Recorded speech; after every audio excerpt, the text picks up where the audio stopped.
Hello dears, welcome to our channel. பாப்பாவோட birthday celebrate பண்ணது தான் இந்த வீடியோவில் பார்க்க போகிறோம். ஃபர்ஸ்ட் டைம் நான் லாங் வீடியோ எடிட் பண்ணியிருக்கேன், ஸோ கொஞ்சம் அட்ஜஸ்ட் பண்ணிக்கோங்க. பாப்பாவோட பர்த்டே அன்னைக்கு மார்னிங்கே எழுந்து நானும் ஹஸ்பண்ட் குளிச்சு ரெடி ஆகிட்டோம்.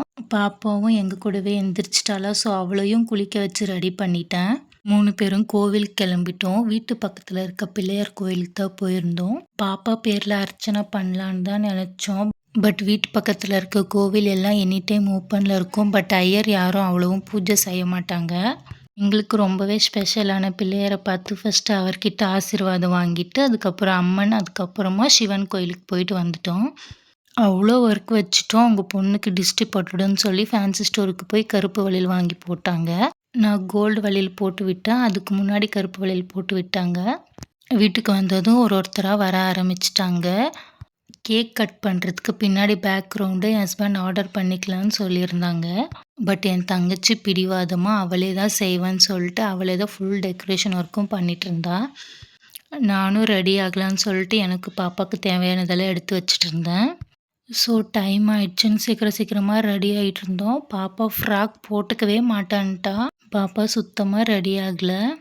அப்படி இப்படி சமாதானப்படுத்தி அந்த ட்ரெஸ்ஸை மட்டும் போட்டு ஒரு ஸ்டிக்கர் வைக்க கூட விடலை.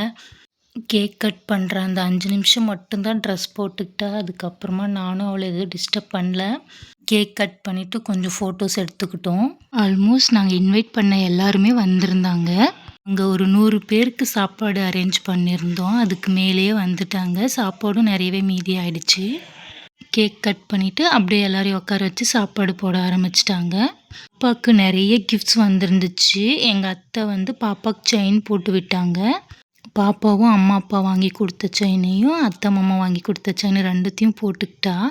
நானுமே என்னோடய சாரீ கொஞ்சம் ஒர்க்காக இருந்ததுனால மினிமலான ஜுவல்ஸ் மட்டும் தான் போட்டிருந்தேன். நான் சிம்பிளாக அம்மா வாங்கி கொடுத்த அந்த சின்ன நெக்லஸ் மட்டும் போட்டிருந்தேன். எங்கள் அத்தை அந்த லாங்காரம் போட்டு விட்டாங்க. எல்லோரும் சாப்பிட போனதும் நானும் போயிட்டு பாப்பாவை ஃப்ரெஷ்அப் பண்ணிவிட்டு ஹீட் பண்ணி தூங்க வச்சிட்டேன். பாப்பாவை தூங்க வச்சுட்டு நானும் ஹஸ்பண்ட் போயிட்டு சாப்பிட்டு வந்துட்டோம். Biryani, payasam, onion raita, brinjal gravy, chicken 65 இதெல்லாம் தான் ஆர்டர் பண்ணியிருந்தோம்.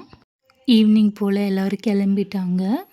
எங்கள் அத்தை, பெரியம்மா, சித்தி, அண்ணி எல்லோரும் ஒவ்வொரு வேலை செய்ய ஆரம்பிச்சிட்டாங்க. நான் பாப்பா வச்சுட்டு செய்ய முடியாதுன்னு சொல்லிவிட்டு அவங்களே எல்லாத்தையும் செஞ்சு கொடுத்துட்டு போயிட்டாங்க. அப்புறம் ஹஸ்பண்டோட ஃப்ரெண்ட்ஸ் கொஞ்சம் பேர் வந்திருந்தாங்க. அப்புறம் எல்லோரையும் வழி அனுப்பிட்டு நைட்டு பாப்பாவுக்கு கிஃப்ட்ஸ் எல்லாம் ஓப்பன் பண்ணி பார்த்துட்டு இருந்தோம். என் தங்கச்சி பாப்பாவுக்கு பாப்பா மாதிரியே ஒரு பொம்மையை வாங்கி கொடுத்துருந்தா. விக்கியோட ஃப்ரெண்ட்ஸ் இந்த ட்ரெஸ்ஸு, ஷூ எல்லாம் வாங்கி கொடுத்துருந்தாங்க. தேர்ட் ஒன்றா இந்த பென் குயின் பொம்மை. இது எங்கள் அண்ணா பொண்ணு வாங்கிட்டு வந்திருந்தா. அந்த பொம்மையை லைட் ஆன் பண்ணதும் ரொம்ப சவுண்ட் வந்துச்சு. பாப்பா கொஞ்சம் கூட பயப்படலை, நல்லாவே விளையாடிட்டு இருந்தா. அப்புறம் இந்த ட்ரெஸ்ஸு எங்கள் பெரியம்மா வாங்கிட்டு வந்திருந்தாங்க. என் ஹஸ்பண்டோட ஃப்ரெண்ட்ஸ் ஒரு சைக்கிள் கிஃப்ட் பண்ணியிருந்தாங்க. விக்கியோட ஃப்ரெண்ட்ஸ் ஒரு சைக்கிள் கிஃப்ட் பண்ணியிருந்தாங்க. ஆக்சுவலி கேமராமேன் கிட்ட வீடியோவும் ஃபோட்டோஸும் கேட்டு சலிச்சு போச்சு. அவங்க அனுப்பவே இல்லை. நானுமே வீடியோஸ் எதுவுமே எடுக்கலை. இருந்த வீடியோஸ் வச்சு எடிட் பண்ணி அப்லோட் பண்ணியிருக்கேன். இந்த வீடியோ உங்களுக்கு பிடிச்சிருந்தா நம்ம சேனலை சப்ஸ்கிரைப் பண்ணிக்கோங்க.